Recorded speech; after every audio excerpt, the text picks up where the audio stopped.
प्राणी जगत में मानव श्रेष्ठतम प्राणी है। मानव की श्रेष्ठता के कई कारण हैं। एक उसके पास सबसे बड़ा कारण है, वो बुद्धिजीवी है। संसार में जो कुछ विकास हम देखते हैं, जिस विकास को देखकर एक बार आदमी दांतों तले अंगुली दबाता है, उसका सारा श्रेय मानव को ही प्राप्त है। आज एक छोटा सा साधन मोबाइल है, कितना उपयोगी है। अगर आज के 50 साल पहले कोई कहता कि आपके हाथ में छोटा सा साधन रहेगा, बंबई, कलकत्ता, दिल्ली में रहने वाले मित्रों से आप बात कर सकेंगे, तो लोग कहते पागल हो गए हो क्या। हाथ में छोटा सा साधन, न कहीं लाइन है न कुछ है, कैसे हम बात कर सकेंगे। और आज कहीं से भी हो, स्वदेश विदेश में नंबर मिलाइए, हेलो हेलो करिए, और ऐसे बात करते जैसे आमने सामने खड़े हो। आवाज तो चित्र भी आने लगा है, बिल्कुल सामने पर व्यक्ति जिससे बात करते हो दिखाई देता है, साफ साफ बात होती है। अगर ये आविष्कार त्रेता युग में होता तो महारानी सीता प्रयोग करती, हेलो हेलो रावण पकड़ लिया है, जल्दी आ जाओ। भगवान राम को इतनी परेशानी नहीं उठानी पड़ती, किंतु उस समय पर ये कुछ विकास ही नहीं था। अयोध्या में सरजू में पुल भी नहीं बंधा हुआ था, केवट से कितना उनको इस प्रकार से करना पड़ा, तब पार हुए। आज बहुत सुविधा है, आज का मानव बहुत कुछ जाना है, बहुत कुछ पाया है। संसार में जितने ग्रंथ हैं सब मानव मस्तिष्क की उपज है। एक से एक शरीरधारी, लंबे, शक्तिशाली हैं, किंतु किसी मानवेतर प्राणी ने आज तक कोई पुस्तक की रचना नहीं की, चाहे वो शेर हो, हाथी हो, मछली हो। जितनी पुस्तकें विश्व में हैं, विश्व में 2792 भाषाएं हैं। इतनी भाषा में जो भी साहित्य है, सबका रचना करने वाला, पढ़ने वाला मनुष्य। संसार में सभी प्राणी होते, केवल आदमी भर नहीं होता तो दुनिया में एक भी मंदिर नहीं होता, एक भी मस्जिद नहीं होती, एक भी गिरजाघर नहीं होता, एक भी गुरुद्वारा नहीं होता। मंदिर का बनाने वाला आदमी, मस्जिद का बनाने वाला आदमी, गिरजाघर का बनाने वाला आदमी, गुरुद्वारा का बनाने वाला आदमी, मंदिरों में मूर्ति जो हैं उनका बनाने वाला भी आदमी है। मंदिर की मूर्ति में प्राण प्रतिष्ठा करने वाला भी आदमी है, और मंदिर की मूर्ति के सामने हाथ जोड़कर तुम्हें वो माता च पिता कहकर श्रद्धा सुमन समर्पित करने वाला भी आदमी ही है। अगर नाराज हो जाए तो तोड़कर फेंक देने वाला भी आदमी ही है। इसलिए मानव तू सबसे महान। दुनिया में जितने मंत्र हैं, अगर आदमी नहीं होता तो एक मंत्र नहीं बनता, चाहे राम हो, चाहे शिव हो, चाहे गायत्री हो, चाहे सतनाम हो, कुछ नहीं होता। सब मंत्रों की रचना करने वाला आदमी, सब औद्योगिक विकास करने वाला, यंत्रों की रचना करने वाला आदमी। इसलिए मनुष्य की बहुत बड़ी महिमा है। वेदव्यास जी ने तो लिखा, गुह्यम ब्रह्म तदिदम ब्रवीम नहीं मानुषात श्रेष्ठतरम ही किंचित।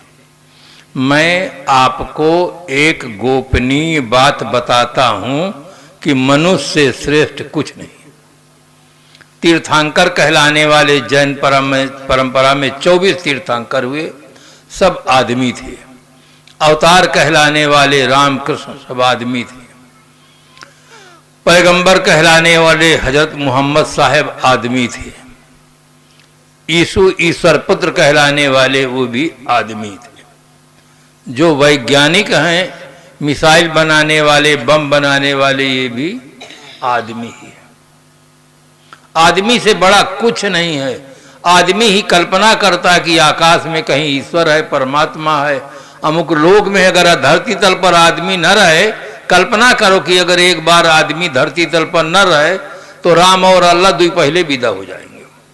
राम कहने वाला भी आदमी, अल्लाह कहने वाले आदमी। जानवरों को कोई जरूरत नहीं, न राम की न अल्लाह की। जो कुछ गरिमा है सब आदमी की है। इसलिए सदगुरु कबीर साहब ने अपनी मौलिक बीजक में कहा, हंसा तू तो सबल था, हल्की अपनी चाल, रंग कुरंगे रंगिया तय किया और लगवा। ऐ हंसा, ऐ चेतन, तू तो समझ, हल्की अपनी चाल, अपनी हल्की चाल के कारण से मूल्यहीन हो गए। पूरे विश्व में कहीं भी आदमी हो, जब दो आदमी मिलते हैं तो अपनी परंपरा के अनुसार नमस्ते, जय श्री राम, दंडवत, वालेकुम सलाम, गुड मॉर्निंग, स्वामी नारायण, राधा स्वामी, साहेब बंदगी करते। अभिवादन प्रत्याभिवादन करने के पश्चात कुशल मंगल पूछते हैं, कहो भैया कुशल मंगल ठीक है। लोग शिष्टाचार ज्यादा सीख लिए। शिष्टाचार के नाते तुरंत कहते हैं घर द्वार, लड़के बच्चे, मकान दुकान सब ठीक, खूब चकाचक, परफेक्टली ऑल राइट, बिल्कुल चकाचक। थोड़ा सा उनसे घुमा कर पूछो कि आपके घर में बच्चे अनुकूल हैं, बहुएं अनुकूल हैं, तब कहते हैं साहब आप तो सतयुग की बात करते हैं। अरे ससुराल प्यार लगी जब ते, रिप रूप कुटुंब भये तब ते, सुत मान ही मात पिता तब लो, अब लालन देख नहीं जब लो। साहब बच्चे हैं, कोई शराबी निकल गया, कोई चोर निकल गया, कोई आलसी निकल गया, बहुएं हैं भिन्न भिन्न स्थानों से आई हैं, उनके अपने संस्कार हैं।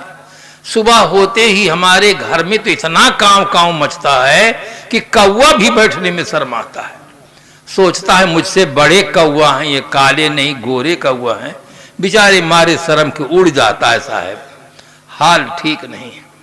थोड़ी देर पहले जो कह रहा था खूब चकाचक है, वो व्यक्ति असली बात अब बताता है कि महाराज हाल ठीक नहीं। हाल का संबंध बंधुओं चाल से है।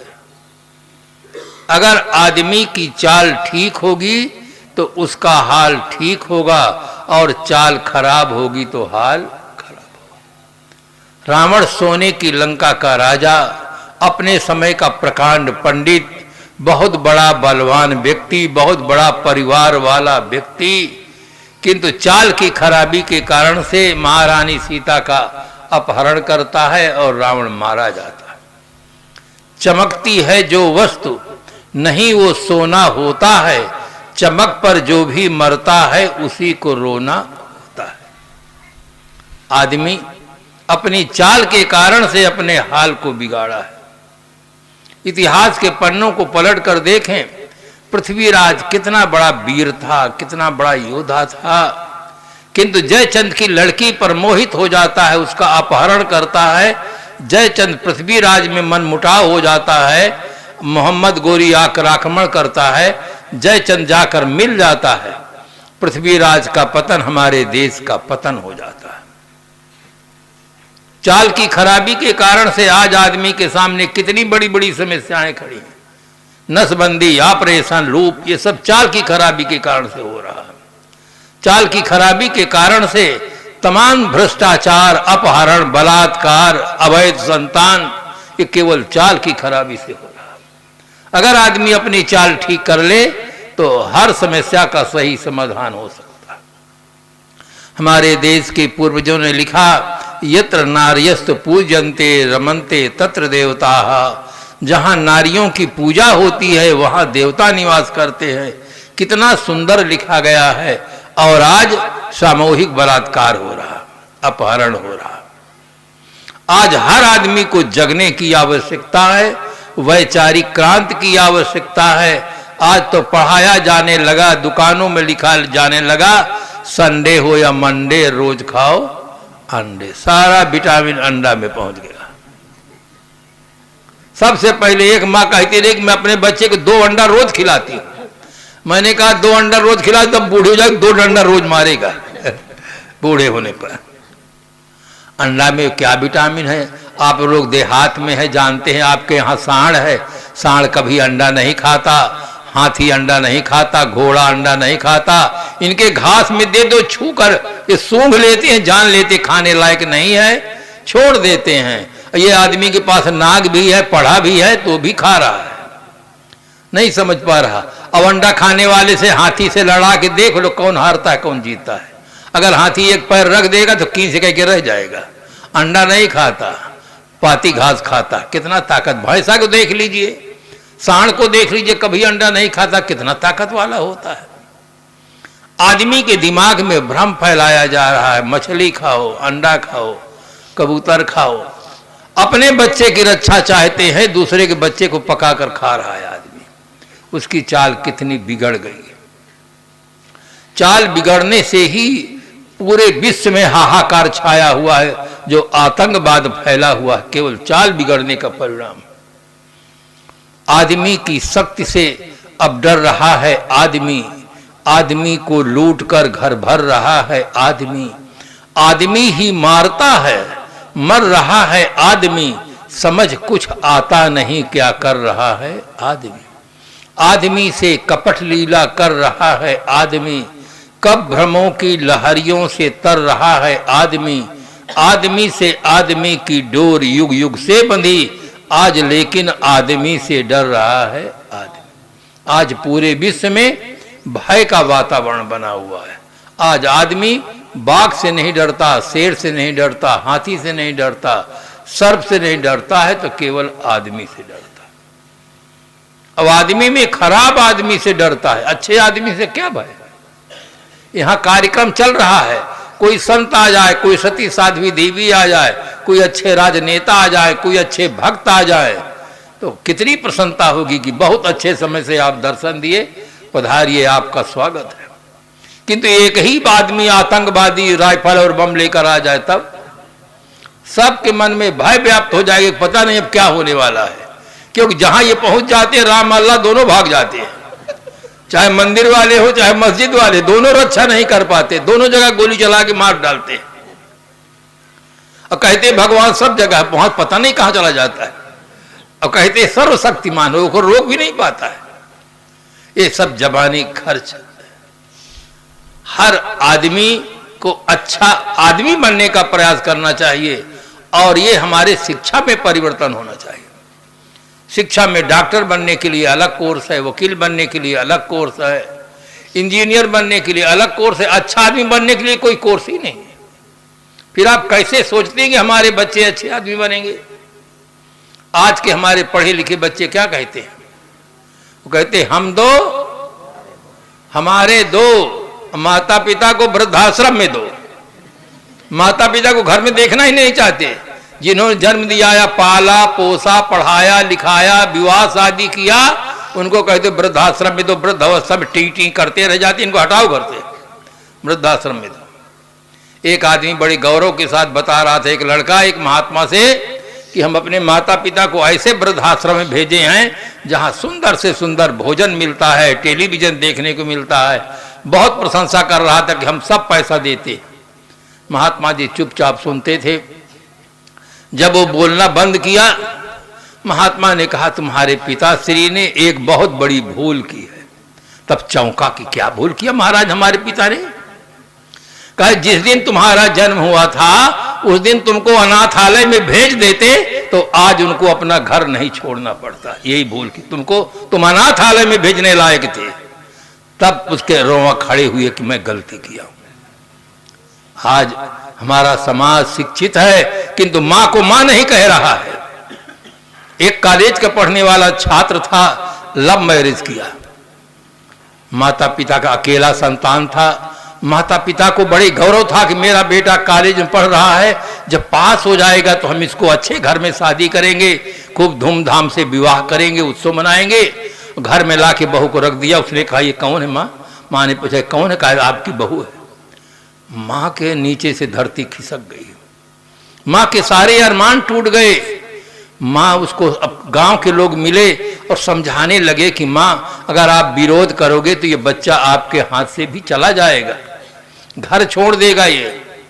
माँ किसी प्रकार से मन मार कर रहती है। बहू रानी को कहती देखो सिर में कपड़ा रखो, मर्यादा से बोलो, मर्यादा से चलो, मर्यादा से रहो।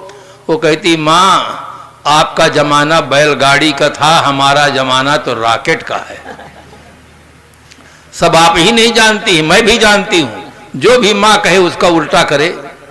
रात में पति को जब अकेले पाए तो कान में तेल डालना शुरू करे कि अरे आपके माँ तो मेरे पीछे पड़ गई है, जब देखो तो मुझको उपदेश करती रहती है, ऐसा चलो वैसा रहो, लगता है आपकी माँ सब जानती, मैं कुछ भी नहीं जानती। सुनते सुनते उसके मन में भी रोष आया। महाराज गोस्वामी जी ने एक चौपाई लिखा कि अतिशय रगड़ करे जो कोई अनल प्रगड़ चंदन ते हो। सुनते सुनते उसके मन में एक क्रोध उत्पन्न हो गया कि अरे मेरी माँ मेरी पत्नी को परेशान करती है। चला माँ को डांटने के लिए। संजोग से माँ अंदर थी, पिता दरवाजे पर थे। क्रोध का नियम है जो पहले मिल जाता उसी पर बरस जाता। दरवाजे पर पिताजी मिल गए। उसने कहा पिताजी अपनी वाइफ को समझा दो कि हमारी वाइफ से न लड़े, नहीं तो हमारा आधा बांट दीजिए।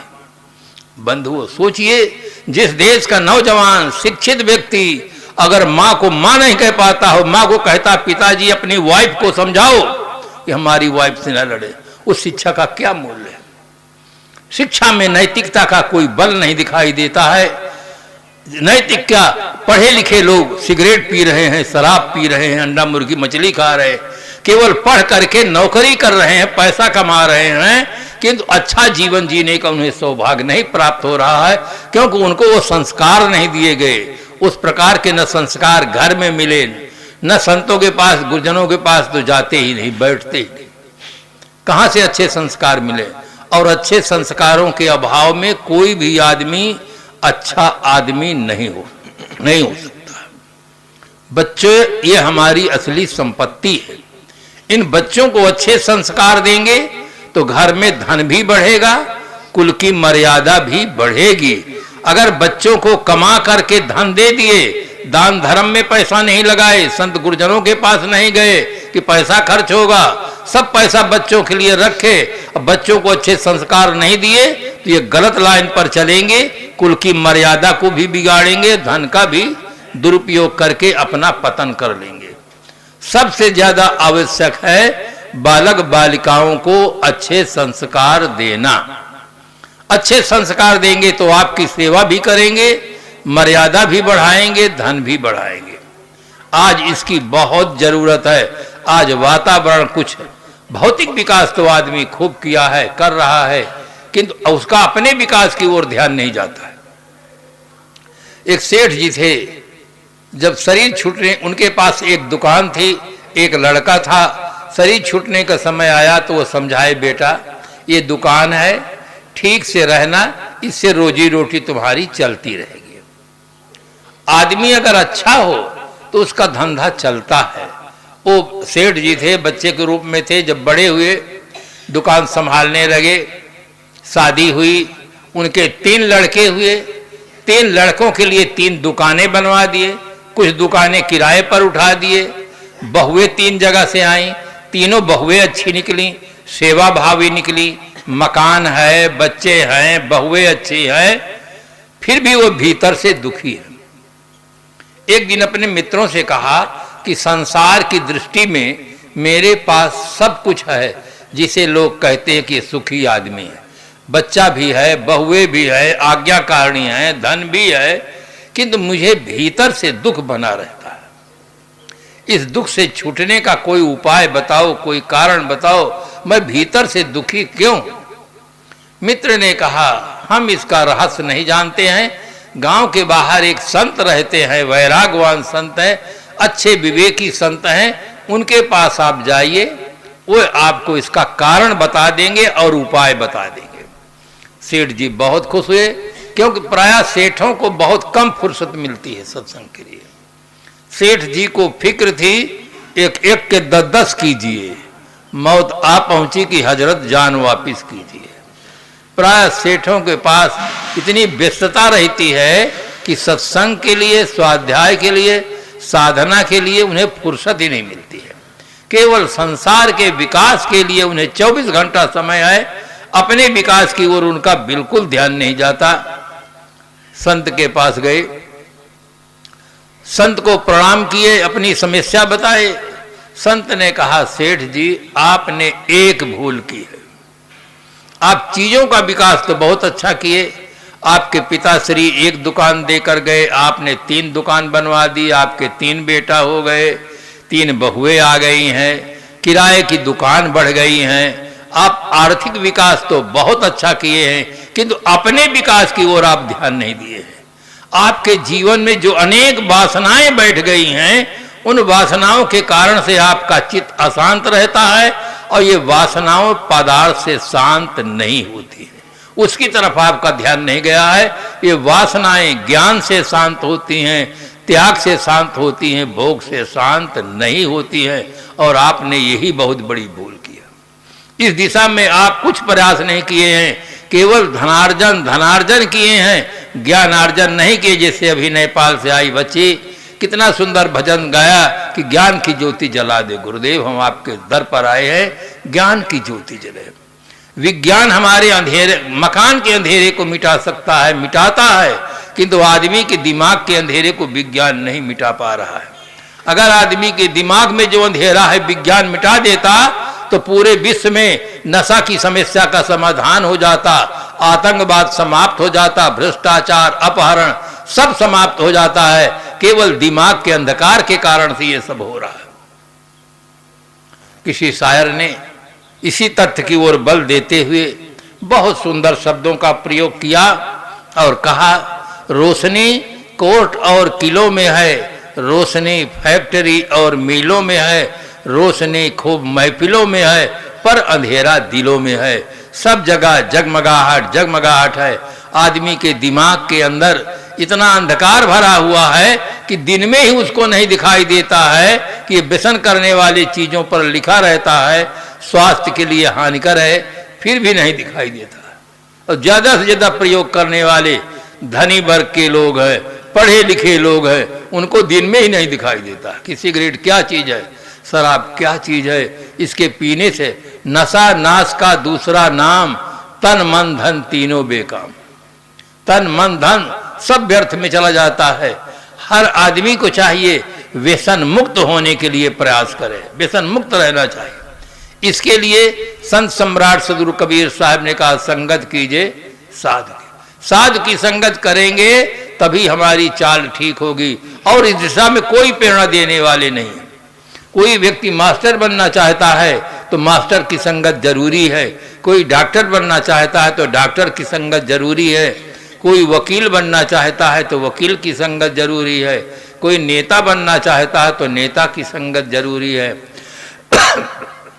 ठीक इसी प्रकार से कोई अच्छा आदमी बनना चाहता है तो अच्छे आदमी की संगत जरूरी है। सदगुरु कबीर साहब ने कहा, संगत कीजिए साधु की। साधु की संगत करेंगे, साधु ही आपको जीने की कला सिखाते हैं, जीने की कला बताते हैं, कैसे जीना चाहिए, कैसे रहना चाहिए। 2 हाथ हैं, इन हाथों से हम प्रणाम भी कर सकते हैं, थप्पड़ भी मार सकते हैं। इसका कारण बाहर नहीं भीतर है। जब तक आदमी की मानसिक स्थिति ठीक नहीं होगी तब तक नैतिक स्थिति ठीक नहीं हो सकती है। इसलिए देवियों को भी जगना चाहिए, जीवन में किसी प्रकार का कोई व्यसन न हो, और हमारे जीवन में किस प्रकार से पवित्रता है, नैतिकता है। जो हमारी सास हैं वो एक माँ के समान है, उनका आदर करना सीखें। जो सास हैं उनके भी विचारों में उदारता हो, बहुओं को पुत्री के समान प्यार देना सीखें, जिससे हमारा घर सुंदर बने, व्यवहारिक जीवन सुंदर बने। आज आदमी को खाने को पता नहीं, क्या खाना चाहिए, क्या नहीं खाना चाहिए, क्या पीना चाहिए, क्या नहीं पीना चाहिए। न पीने योग्य चीज़ों को बीड़ी पीता है, शराब पीता है, न खाने योग्य चीज़ों को अंडा मुर्गी मछली खाता है, न करने योग्य कर्म करता है, बाद में पश्चाताप करता है, फिर रोता है, दुखी होता है, तमाम दूसरों पर दोषारोपण करता रहता है। सबको सबसे पहले जीने का ढंग सीखना चाहिए। आज हमारे बहनें पढ़ी लिखी हैं किंतु जीवन जीने की दिशा में परिवर्तन नहीं कर रही हैं। पढ़ करके नौकरी कर रही हैं, पैसा कमा रही हैं, किंतु जैसे बिना पढ़ी लिखी स्त्रियां जीती हैं उसी प्रकार से वो भी जीती हैं। उनके जीवन में परिवर्तन नहीं हो रहा है कि हमारा जीवन आज़ाद बने, हम एक माध्यमी की तरह जीवन जिए। वो भी थोड़े थोड़े सोना के लिए नाक कांचेदार डालती हैं, हाथ में हथकड़ी पहरे, पैर में बेड़ी पहरे। अरे कम से कम नाक को तो बचाओ, सर्दी हो जाए तो कितनी परेशानी होती है। कुछ तो थोड़ा सोचो, हम आदमी हैं, आदमी की तरह जीना सीखें, जीने में परिवर्तन करो। देखो हमारे बहनें नेपाल से आई हैं, कितना सात्विक जीवन, कितना सादा जीवन है। हर जगह पर हमें एक आदर्श को लेने की जरूरत है। अच्छे आदमी का आदर्श सदैव लीजिए, खराब आदमी को उदाहरण न दीजिए। ये संसार में एक से एक अच्छे व्यक्ति हैं और एक से एक खराब भी व्यक्ति है। हमें सदैव अच्छे व्यक्ति का आदर्श लेना चाहिए, जीने का ढंग सीखना चाहिए कि हम कैसे जीवन जिए। इसके संबंध में विशेष रूप से जानना चाहते हैं तो बुक स्टॉल में हमारी पुस्तक है, उस पुस्तक का ही नाम है हाल चाल। चाल को आपने बिगाड़ा है, आपको ही ठीक करना पड़ेगा। हनुमान जी, राम जी, कबीर साहिब आकर ठीक नहीं करने वाले, आपको ही ठीक करना होगा। अपनी जिंदगी आप पैदा कर, अगर जिंदों में है वो जिंदगी क्या है जो जिंदगी न बदल दे। वो जिंदगी कोई जिंदगी नहीं है जिस जिंदगी को पाकर हम जिंदगी न बदल दे। आदमी ने अपने लिए जितनी गाड़ी बनाया है सब गाड़ी में ब्रेक का प्रयोग किया है। छोटी सी गाड़ी साइकिल है उसमें ब्रेक, स्कूटर है उसमें ब्रेक, मोटर है उसमें ब्रेक, रेल है उसमें ब्रेक, वायुयान है उसमें ब्रेक, सब गाड़ी में ब्रेक।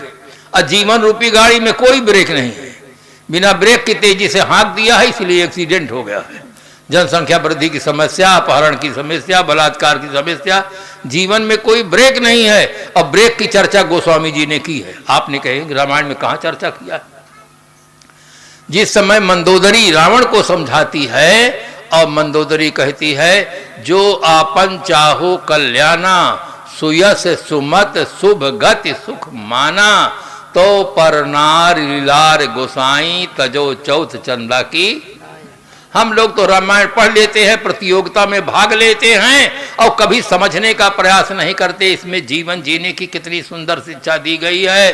अगर जीवन में सुख शांति मान सम्मान सब चाहते हैं तो पर नार लीलार गोसाई तजो चौथ चंदा की नहीं। चाहे एक्सप्रेस गाड़ी हो, चाहे सुपर फास्ट हो, चाहे लोकल हो, अगर लाल झंडी दिखा दी जाती है तो गाड़ी का ड्राइवर तुरंत अपना ब्रेक ठीक करता है। लाल झंडी खतरे का निशान है, तुरंत ड्राइवर अपनी गाड़ी को ठीक। सुपर फास्ट होगी तो भी गाड़ी रुक जाएगी, लाल झंडी दिखा देंगे गाड़ी रुक जाएगी। नारियों के माथे में आप देखिए लाल झंडी है, लाल लाल तिलक बीच में लगा कि नहीं लगा? इस लाल तिलक को देखकर अपने ब्रेक को बिल्कुल टाइट रखो। अगर ब्रेक टाइट नहीं होगा तो एक्सीडेंट हो जाएगा। कितना सुंदर मंदोदरी उदाहरण दिया है, फिर भी लोगों की आंख नहीं खुलती है। कम से कम रामायण पढ़ो तो रामायण से कुछ शिक्षा तो लो। मैं एक रामायणी से पूछा कि भगवान राम प्रातःकाल उठ के रघुनाथा, मात पिता गुरु नाम ही माथा, आप रामायण के पाठी हैं तो इस आदर्श का पालन आप करते हैं कि नहीं करते? तो उन्होंने उत्तर क्या दिया कि वो तो भगवान थे, वो करते थे, हम तो आदमी हैं, हमें शर्म लगती है। आप रामायण किसकी लिए सुनाते? भगवान थे कि आदमी थे? कोसलेश दशरथ के जाए अपितु के बचन मान बन आए। आदमी थे राम, भगवान नहीं थे। भगवान पूरी वाल्मीकि रामायण पढ़िए, एक जगह भी राम को कभी भगवान नहीं कहा गया। ये तो गोस्वामी जी की लीला है। एक जगह भी भगवान राम को नहीं कहा गया है। राम एक मर्यादा पुरुषोत्तम है। राम के आदर्श को आज बहुत बड़ी जरूरत है। आज सरकार को भी उसकी जरूरत पड़ गई है। सरकार ने कहा 2 बच्चे बस, डॉक्टर की सलाह मांगे। डॉक्टर सलाह क्या महत्व? उनके 2-4 बच्चे स्वयं होते हैं। 2 बच्चे बस, महाराज श्री राम की सलाह मानिए। महाराज श्री राम के 2 बच्चे थे। महारानी सीता जी के जोड़ा बच्चा हुए थे, लव और कुश। और शंकर भगवान के कितने बच्चे थे? उनके भी 2 ही बच्चे थे, स्वामी कार्तिकेय और गणेश जी। अगर राम के मानने वाले, शंकर भगवान के मानने वाले अपने आराध्य देव के अनुसार जीवन जिए होते तो हमारे देश का अरबों रुपया बेकार नहीं जाता और डॉक्टर बंधुओं को बिना काम का काम नहीं करना पड़ता, सबको आराम मिलता। किंतु हम तो इतने सस्ते में बिक गए, उनकी मूर्ति पूजा करके, उनका नाम जप करके, उनका कीर्तन करके भवसागर से पार होना चाहते हैं, उनके आदर्शों को अपने जीवन में उतारना नहीं चाहते। ये बहुत बड़ी भूल हुई है। इसलिए सदगुरु कबीर साहब ने कहा, भूल मिटे गुर मिले पारखी, पारख देहि लखाई, कहाँ ही कबीर भूल की औषध, पारख सबकी भाई। भूल मिटती है, किंतु साहब सर देते हैं गुर मिले पारखी। गुरु तो संसार में बहुत मिलते, ऐसे भी गुरु हैं जो पूछते हैं कि राम मंत्र लोगे कि शिव मंत्र। कहा गुरु जी फर्क इसमें? कहा राम मंत्र लोगे तो नशा छोड़ना पड़ेगा और शिव मंत्र लोगे तो सब चलेगा। कहा गुरु जी शिव मंत्र दे दो, सब चले। अब ऐसे गुरु के लिए कबीर साहब के जमाने में रहे होंगे, तब साहब कहे भूल मिटे गुरु मिले पारखी, पारखी गुरु मिले तो भूल मिटेगी। इसकी चर्चा हम दूसरी टाइम करेंगे। आप लोग आज भर का समय है, खूब अच्छी तरह से व्यवहारिक काम करके आइए, और जो काम अधूरा रह जाए उसको सत्संग के बाद में करेंगे। किंतु सत्संग में आकर बैठिए कि भूल क्या चीज है और कैसे मिटती है, आवाज मिट सकती है, इसको अच्छी तरह से सुन करके समझ करके अपने जीवन में प्रयोग करें, जिससे आपका लोक भी सुंदर बने, परलोक भी सुंदर बने। इन्हीं शुभकामनाओं के साथ अपनी वाणी को विराम देते हैं। आप सबको बहुत बहुत धन्यवाद।